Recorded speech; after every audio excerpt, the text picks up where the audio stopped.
Você deve ter acompanhado na imprensa casos de violência praticados contra os Yanomami por garimpeiros ilegais. 3 casos ficaram bastante conhecidos recentemente. Um deles envolvendo o estupro de uma menina de 12 anos, que também foi assassinada após ter sido estuprada. O outro de uma criança que caiu no rio e não foi mais encontrada quando os Yanomami estavam fugindo dos garimpeiros. E o terceiro caso do território em que essa população ocupava, que foi queimada e os Yanomami saíram dessa região e foram encontrados dias depois, bem distante desse lugar, com alguns dos seus membros, inclusive dispersos em algumas áreas do garimpo.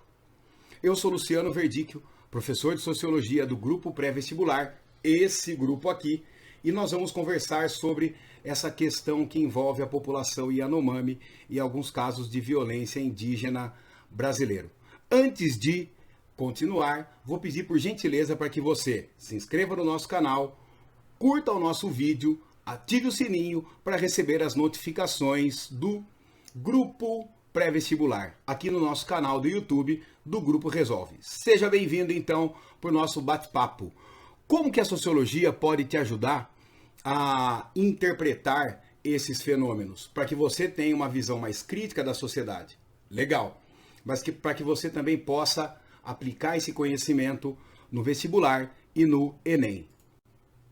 Para começo de conversa, pessoal, eu gostaria de conversar sobre uma questão de vocabulário, mas também uma questão de conhecimento técnico. Nós vamos tratar essas pessoas na nossa aula como indígenas. Porém, nós sabemos que existe uma designação que é a designação correta, que é a designação povos originários. Eu destaquei algumas informações e eu vou ler algumas informações que eu levantei para o nosso bate-papo e nós vamos então trocando uma ideia no decorrer dessa nossa aula. Povos originários são as populações que descendem dos primeiros habitantes de uma localidade.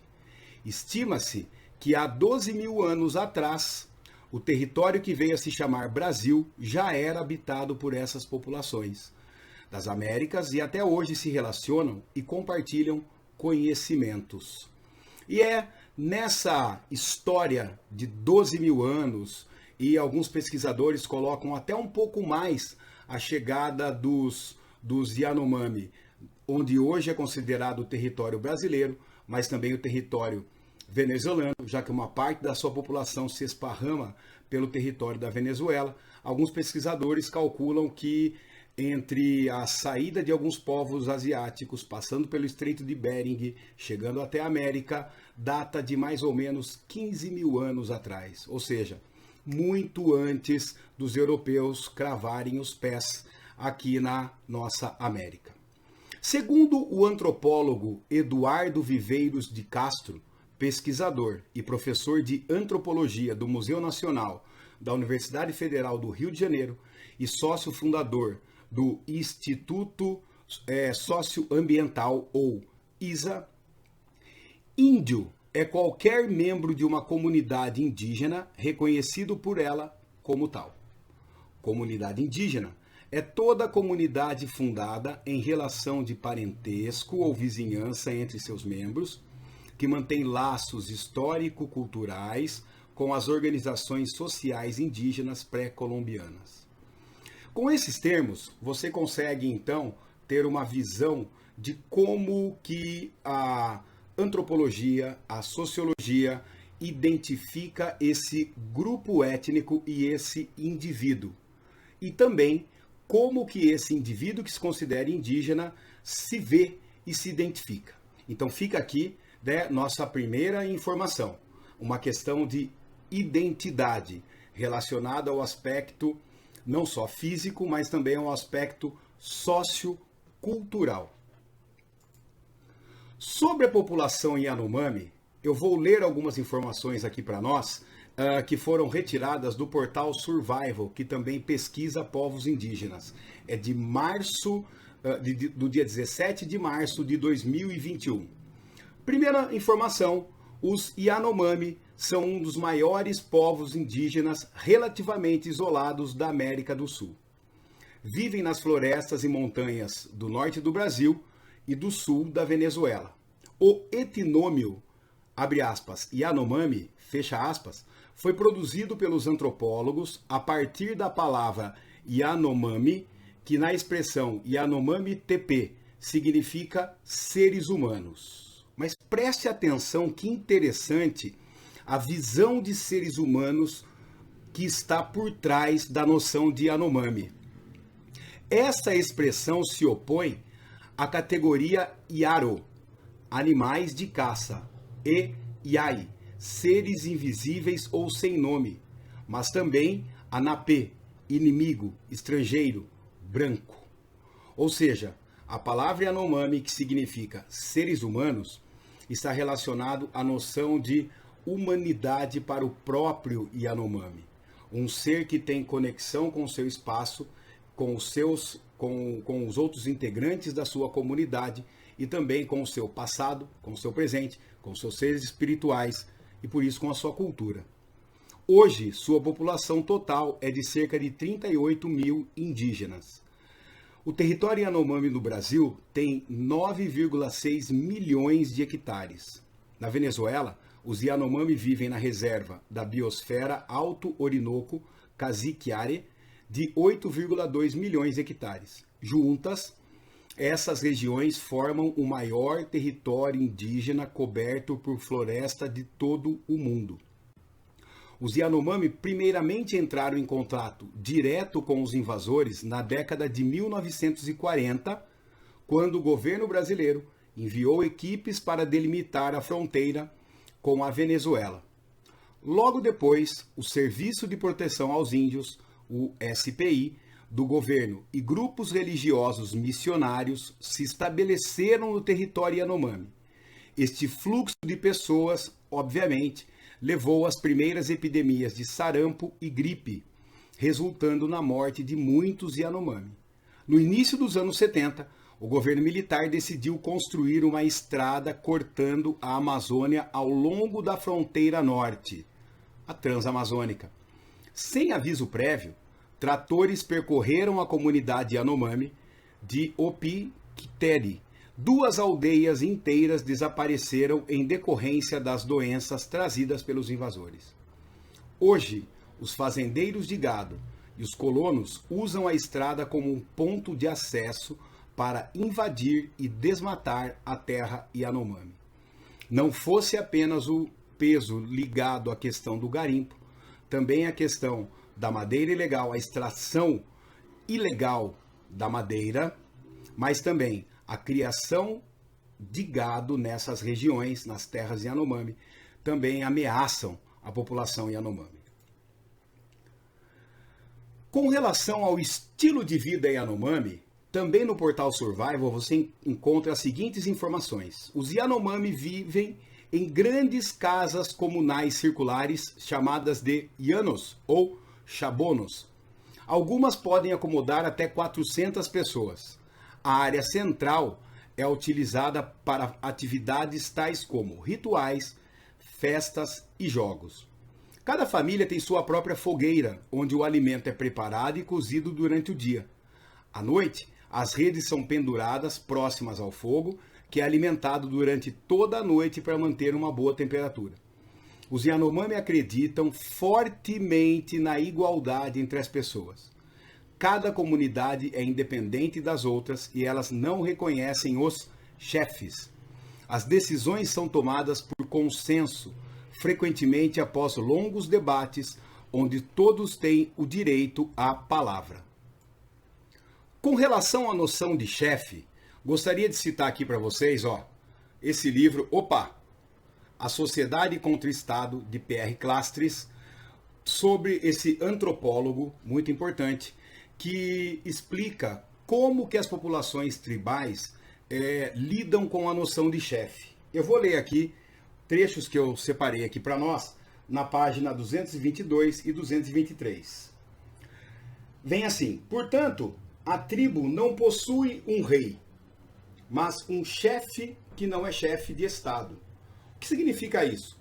Simplesmente que o chefe não dispõe de nenhuma autoridade, de nenhum poder de coerção, de nenhum meio de dar uma ordem. O espaço da chefia não é o lugar do poder, e a figura mal denominada do chefe selvagem não prefigura em nada aquela de um futuro déspota. Certamente, não é da chefia primitiva que se pode deduzir o aparelho estatal em geral. O que se deve imaginar é um chefe sem poder, uma instituição. A chefia estranha a sua essência, a autoridade. As funções do chefe, tal como foram analisadas acima, mostram perfeitamente que não se trata de funções de autoridade. Essencialmente encarregado de eliminar os conflitos que podem surgir entre indivíduos, famílias, linhagens e etc., ele só dispõe para restabelecer a ordem e a concórdia do prestígio que lhe reconhece a sociedade. Nesse sentido, pessoal, nós podemos aqui nos perguntar, então, qual que é o motivo, a causa, qual que é a função da chefia? Como que a chefia é escolhida, então, nas populações tribais? Preste atenção na palavra chefia. Chefia é uma instituição que antecede o chefe. Aquele que ocupa a chefia tem atribuições a realizar para com a sua população a partir daquilo que está pré-estabelecido pela comunidade. Lembre, entre eles não há desigualdades, entre eles todos são iguais. Claro que são reservadas algumas hierarquias entre crianças, adultos e idosos. Claro que são reservadas algumas distinções entre homens e mulheres, mas aquele que ocupa a chefia é alguém que acaba tendo os seus dons reconhecidos pela comunidade. Não é alguém que se candidata a chefe. Para terminar, para a gente confirmar essa minha reflexão, eu vou citar mais um trechinho do Pierre Clastres. Em função de que a tribo estima que tal homem é digno de ser um chefe? No fim das contas, somente em função de sua competência, entre aspas, técnica, dons oratórios, habilidade como caçador, capacidade de coordenar as atividades guerreiras, ofensivas e defensivas. E de forma alguma a sociedade deixa o chefe ir além desse limite técnico. Ela jamais deixa uma superioridade técnica se transformar em autoridade política. Nesse sentido, perceba, o chefe é alguém dotado de um espírito altruísta, que coloca sempre a comunidade como um elemento prioritário diante da sua individualidade. O chefe está a serviço da sociedade. É a sociedade em si mesma, verdadeiro lugar do poder, que exerce como tal sua autoridade sobre o chefe. É por isso que é impossível para o chefe alterar essa relação em seu proveito, colocar a sociedade em seu próprio serviço, exercer sobre a tribo o que denominamos poder. A sociedade primitiva nunca tolerará que seu chefe se transforme em déspota. Obrigado, Pierre Clastres. Seguindo, pessoal, então, com a nossa informação sobre a população Yanomami, a maioria dos povos amazônicos, as tarefas são divididas de acordo com o gênero. Os homens caçam animais como queixadas, antas, veados e macacos, e muitas vezes usam o curare, um extrato de planta, para envenenar suas presas. Embora as caças equivalham a apenas 10% dos alimentos dos Yanomami, a sua prática entre os homens é considerada a mais prestigiada das habilidades, e a carne é muito valorizada para todos. Nenhum caçador come a carne que matou. Olha que interessante. Em vez disso, ele a compartilha entre os amigos e familiares. Em troca, ele receberá a carne de outro caçador. O que nós temos aqui é um pouco do que Marcel Mauss fala sobre o ensaio sobre o dom. Quer dizer, é a obrigação que as pessoas sentem em terem que presentear umas às outras, num ritual chamado de reciprocidade. Eu sou obrigado a doar receber e passar para frente. As mulheres são encarregadas das roças, onde cultivam cerca de 60 culturas, que correspondem a cerca de 80% dos seus alimentos. 60 culturas. Elas também colhem nozes, mariscos e larvas de insetos. O mel selvagem também é muito valorizado e os Yanomami colhem 15 tipos diferentes. Tanto os homens como as mulheres pescam e o timbó, veneno de peixe, é usado em viagens de pesca comunitária. Grupos de homens, mulheres, crianças batem cipós tóxicos que flutuam sobre a água. O líquido atordoa os peixes que sobem para a superfície da água e são coletados nas cestas. Eles usam 9 espécies de videira apenas para envenenar os peixes. Os Yanomami têm um conhecimento botânico e utilizam cerca de 500 plantas como alimentos, remédios, para a construção de casas e de outros artefatos.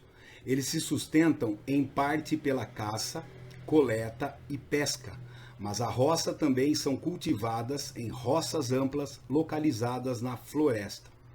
Como o solo amazônico não é muito fértil, um novo jardim é criado a cada 2 ou 3 anos.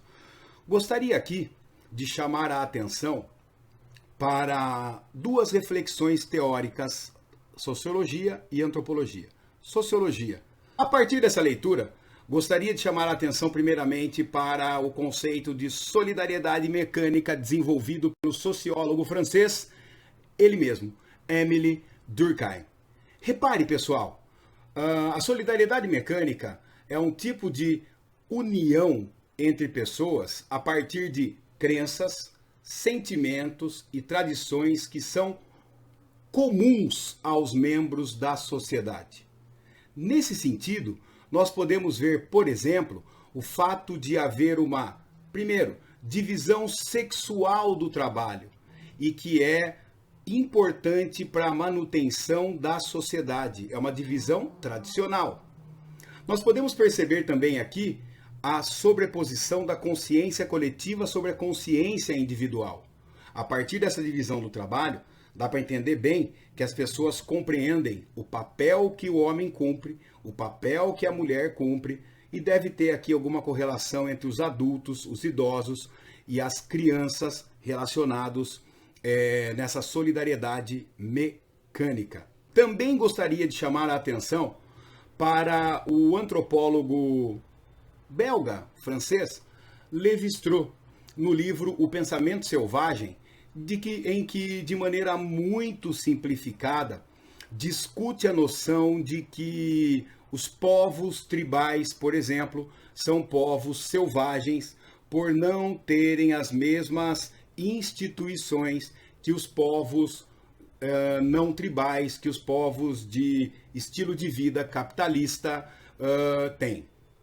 Lévi-Strauss mostra que por exemplo, o conhecimento profundo que se tem sobre as plantas, a utilidade das plantas, o cultivo das lavouras, enfim, né? Repare, 60 culturas que correspondem a 80% dos seus alimentos, o mel selvagem sendo colhido em 15 tipos diferentes, o fato de usarem cipós tóxicos para a pesca, isso demonstra que o que ele chama de pensamento selvagem é um conhecimento que nós vamos aqui fazer um paralelo para elucidar aqui para o nosso bate-papo, seria o conhecimento racional desses povos indígenas. Desconstruindo a noção de serem povos selvagens, primitivos, por não terem o aspecto científico das sociedades chamadas civilizadas. A população Yanomami é uma população também que se organiza em torno do xamanismo e das festas. Vou citar aqui Davi Kopenawa sobre o xamanismo. Abre aspas. Você vê as coisas, você sonha, você conhece o Chapiripê, os espíritos. Os xamãs podem curar as doenças da floresta. O mundo espiritual é uma parte fundamental da vida dos Yanomami. Toda criatura, pedra, árvore, montanha tem um espírito. Às vezes, estes são malevolentes, eles atacam os Yanomami e acredita-se que causam doenças. Os xamãs controlam esses espíritos inalando um rapé alucinógeno chamado Yacoana. Através de suas visões e em um estado de transe, eles encontram os espíritos Chapiripê. O xamã Davi Copenaua explica: só quem conhece os Chapiripê pode vê-los porque são muito pequenos e brilhantes como a luz. Há muitos Chapiripê, milhares de Chapiripê, como estrelas. Eles são bonitos e decorados com penas de papagaio e pintados com urucum, e outros têm oraicoque. Outros usam brincos e tintura preta e dançam muito bonitos e cantam de forma diferente. Como é típico de caçadores, coletores e agricultores itinerantes, os Yanomami levam em média menos de 4 horas de trabalho por dia para satisfazer todas as suas necessidades materiais. Muito tempo é deixado para atividades sociais e de lazer. Visitas entre as comunidades são frequentes. Cerimônias são realizadas para marcar os eventos, tais como colheita de fruto de pupunheira e real, festa de funeral, que celebra a morte de um indivíduo. A partir dessa minha última passagem, falando um pouquinho sobre como a população Yanomami organiza a sua atividade produtiva, ou seja, aquilo que nós designamos trabalho, você percebeu que existe ali uma definição de tempo de trabalho. Em média, 4 horas de trabalho por dia para satisfazer as necessidades materiais. Vários analistas, durante muito tempo, classificaram as sociedades tribais como de economia de subsistência e de técnica rudimentar, passando a ideia de que eles viveriam em estado de pobreza, revelando aí um preconceito. Hoje, muitas comunidades indígenas dispõem de áreas restritas, enfrentando difíceis condições de vida. Em geral, antes do contato com o chamado mundo civilizado, a maioria vivia em áreas abundantes em caça, pesca e alimentos de vários tipos. Gostaria de chamar a atenção, então, aqui para a visão de que as populações tribais são populações que vivem no estágio de pobreza, no estágio de selvageria e no estágio primitivo, para o conceito de etnocentrismo. Uma palavra que, se nós pudermos dividir, você vai colocar etno, etnia, grupo cultural, centrismo, que se coloca como central. O etnocentrismo é um conceito que explica uma tendência em admitir a própria cultura como referência para as demais culturas, como superior às demais culturas. Nesse sentido, então, considerar o estilo de vida tribal inferior, tendo como parâmetro o estilo de vida não tribal ou o estilo de vida moderno capitalista, é uma forma de etnocentrismo. Considerar a economia de subsistência como uma economia inferior à economia industrial é uma forma de etnocentrismo. Considerar o xamanismo como inferior ao cristianismo é uma forma de etnocentrismo. Considerar a vestimenta tribal como uma vestimenta primitiva, se considerada a vestimenta do capitalismo, também é uma forma de etnocentrismo. Então, nesse sentido, nós temos alguns discursos que demonstram primeiro uma primeira variante do etnocentrismo, que é o preconceito. Você já deve ter escutado alguém falar o seguinte: mas não se vê mais índio como antigamente. Esse discurso é um discurso que demonstra 2 preconceitos. O primeiro preconceito é que existem pessoas que são indígenas porque reproduzem aquele estilo estereotipado, aquele estilo estigmatizado de indígena. O índio seminu no meio do mato, morando na oca, fumando o cachimbo da paz. O segundo é que nesta mesma fala de que não existem mais indígenas como antigamente, você vai encontrar também uma noção de que o que é ou não é indígena parte daquele que julga quem é quem estigmatiza o indígena. Outro elemento que a gente percebe bastante no discurso etnocêntrico é o discurso, por exemplo, ligado às questões tecnológicas ou da convivência de pessoas indígenas no ambiente não indígena. Por exemplo, o uso de telefone celular. Muitas vezes nós vemos em noticiários pessoas exclamando: mas ele tem um celular. Olha lá, o indígena com um celular até melhor que o meu. Como se o uso de tecnologias não fosse resultado de um intercâmbio entre culturas. O intercâmbio entre culturas, a partir de uma possibilidade de contato harmônico, pode ser positivo. O uso que se faz do celular pelas populações indígenas também pode estar ligadas à própria reprodução cultural dos indígenas.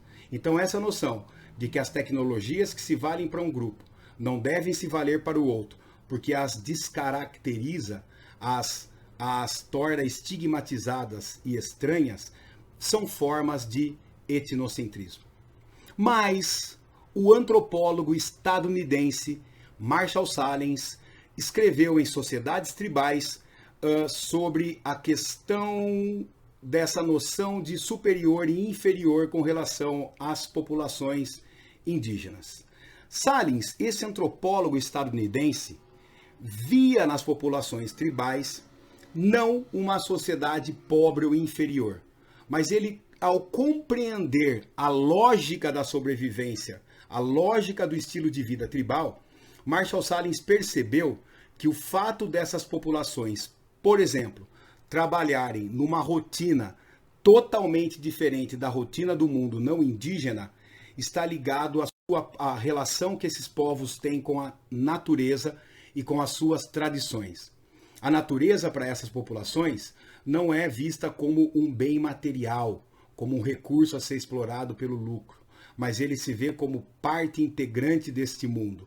E este mundo é necessário para a sua existência e para a sua própria identidade. A terra é uma mulher em constante estágio de parto, parindo os frutos para as pessoas consumirem. E as florestas são controladas por divindades que presenteiam os homens com os animais para a caça. Sahlins entendeu então que as sociedades tribais são sociedades da abundância de recursos, sociedades da abundância por viver em equilíbrio com a natureza a partir da sua própria mitologia. E o fato de terem tecnologias que os fartem de recursos para a sua sobrevivência faz com que eles possam organizar a sua rotina de trabalho num tempo muito diferente das sociedades que visam o acúmulo e o lucro. Por isso, usam o tempo livre, ainda que disponham de mais tecnologias que façam com que o trabalho seja mais produtivo. Essas populações reservam muito tempo livre para o cuidado de uns e dos outros, para o encontro entre os seus familiares, para as atividades de lazer e cerimoniais. Portanto, sendo também chamadas de sociedades do lazer. Voltando ao Pierre Clastres, gostaria aqui de chamar a atenção, também no livro A Sociedade contra o Estado, quando Clastres se refere à noção de subsistência. Uma economia de subsistência, de forma olhando a partir do capitalismo, é uma economia que hierarquicamente vai ser vista como uma sociedade pobre, em função de não ser uma sociedade do acúmulo, do lucro, do luxo, da opulência, do ataque ao meio ambiente, da degradação ambiental e humana. Não. A economia da subsistência é uma economia que visa abastecer todas as necessidades da população. Por isso, nesse sentido, é importante entender que as necessidades são materiais e sociais, como as cerimônias. E em muitos casos, existem até alguns estoques de determinados recursos para serem consumidos, de maneira farta durante as cerimônias. Pierre Clastres e Marshall Salins são exemplos de uma linha de raciocínio que se opõe ao conceito de etnocentrismo, que é o conceito de relativismo cultural, que é uma tendência que reconhece a autonomia e a diversidade entre as culturas. Pessoal, essa aula continua no próximo vídeo, numa segunda parte, onde nós vamos então conversar sobre a violência ao povo Yanomami. Valeu!